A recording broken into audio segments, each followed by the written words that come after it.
Hello students, how are you all? I hope you are very well at your home. As you know, I am your EVS teacher and this is your EVS RBSC book Apna Parivesh Environmental Studies for class 5th. So students, today we are going to read our chapter number 9, the remaining part of this chapter. So let's start. Artistic water source. ये हमने पढ़ लिया था. अब next we will continue this page. The water of Panch Bavdi of Ramdevra considered very much scarce. Therefore, the pilgrims who visited this place take water along with them. अब यहाँ पर रामदेवरा में जो पंच बावड़ी है वो मतलब बहुत ज़्यादा वो वहाँ पर क्या हो गया, वो बहुत पिलग्रिम प्लेस बन गया. वहाँ से लोग क्या करते हैं, अपने साथ वाटर लेकर आते हैं. द मेड़ता भवानी बावड़ी is Jhunjhunu is a very ancient, beautiful and artistic step well. It is depth of 150 meter. Many peepholes and corridors are there in this step well. अब जो मेड़ता बावड़ी है वो क्या है, वो बहुत ही एंशियंट और बहुत ही पुरानी बावड़ी है और इसकी गहराई जो है वो 150 मीटर्स है और इसमें बहुत सारे पीपहोल्स मीन्स झरोखा और कॉरिडोर्स हैं इस स्टेप वेल में और ये बहुत ही सुंदर है. Like the step wells, some wells are also very artistic. जैसे ही wells अच्छे सुंदर होते हैं, wells artistic होते हैं, step well जैसे artistic होते हैं वैसे ही wells भी artistic, बहुत सी wells भी ऐसी होती है जो artistic होती है. The wells are circular in shape. well जो होती है, जो कुआं होता है वो कैसे शेप का होता है, सर्कुलर होता है ना. They are made of पक्का walls. ये किसका बना होता है, पक्का walls का बना होता है. There are many ways to take out water from the well. और उसके अंदर बहुत सारे तरीके होते हैं जिससे कुएं के अंदर से बाहर पानी निकाला जा सके. Sometime artistic canopies, छतरियाँ, flowers, खेलियाँ and cisterns, Kudiya were also constructed on a square shaped platform चबूतरा near the well. अब क्या होता है, कभी कभी क्या होता है, जो कुआं होता है उसके पास एक स्क्वायर शेप में चबूतरा बनाया जाता है, बना होता है. उसमें छतरियाँ लगी होती हैं, खेलियाँ लगी होती हैं और कुंडियाँ लगी होती हैं. ओके, नाउ ह्यूज डैम्स, बड़े डैम्स, बांध.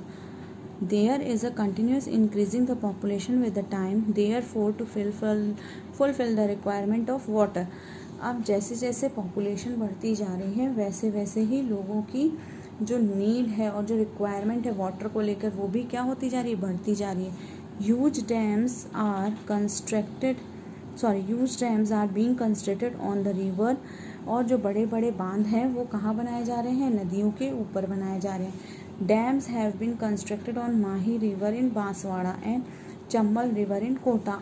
जो कुछ डैम्स बने हुए हैं, अब जैसे माही डैम है वो कहाँ बना हुआ है, वो बांसवाड़ा में बना हुआ है. और माही रिवर के ऊपर डैम बना हुआ है और चंबल रिवर के ऊपर कोटा में बना हुआ है डैम. ठीक है, ये दो जगह बांसवाड़ा और कोटा में डैम्स बने हुए हैं. बांसवाड़ा में माही रिवर के ऊपर डैम बना है और कोटा में चंबल रिवर के ऊपर बना हुआ है. These dams help in gathering electricity from the water and are also sources of drinking water and irrigation. अब जो ये डैम्स हैं वो क्या करते हैं, हमारी हेल्प करते हैं. किस लिए, इलेक्ट्रिसिटी को जनरेट करने के लिए, मतलब बिजली बनाने के लिए. और they are also source of drinking water and irrigation. और ये जो डैम्स हैं ये क्या है, एक सोर्स है, एक माध्यम है किसका, ड्रिंकिंग वाटर का और इरीगेशन का.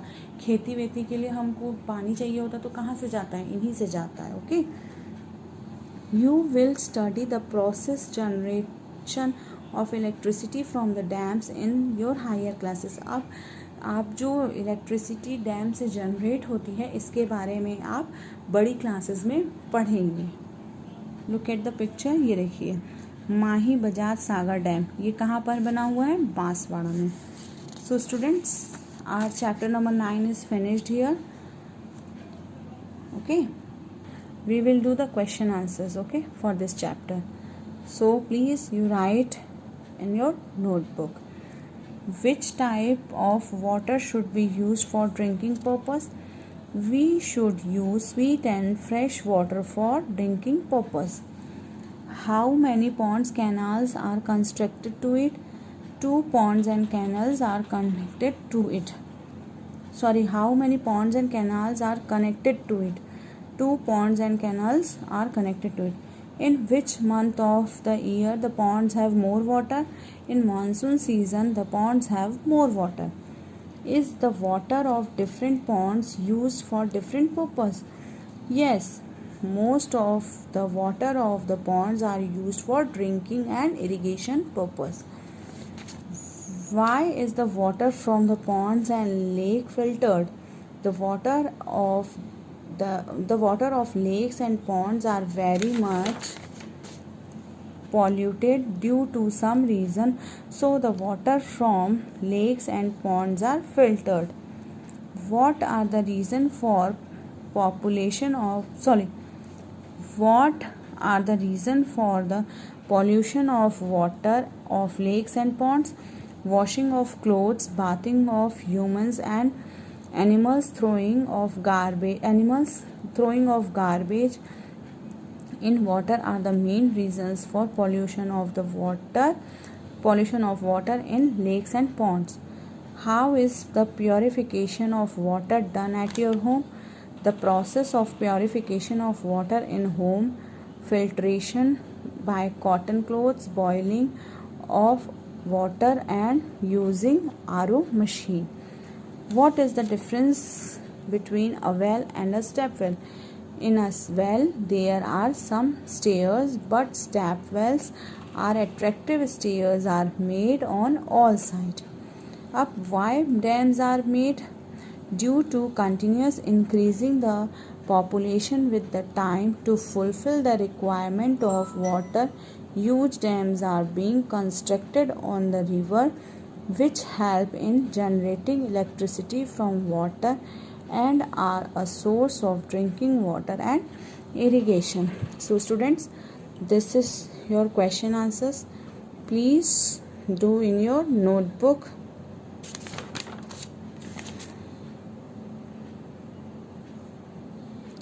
And our chapter 9 is finished here.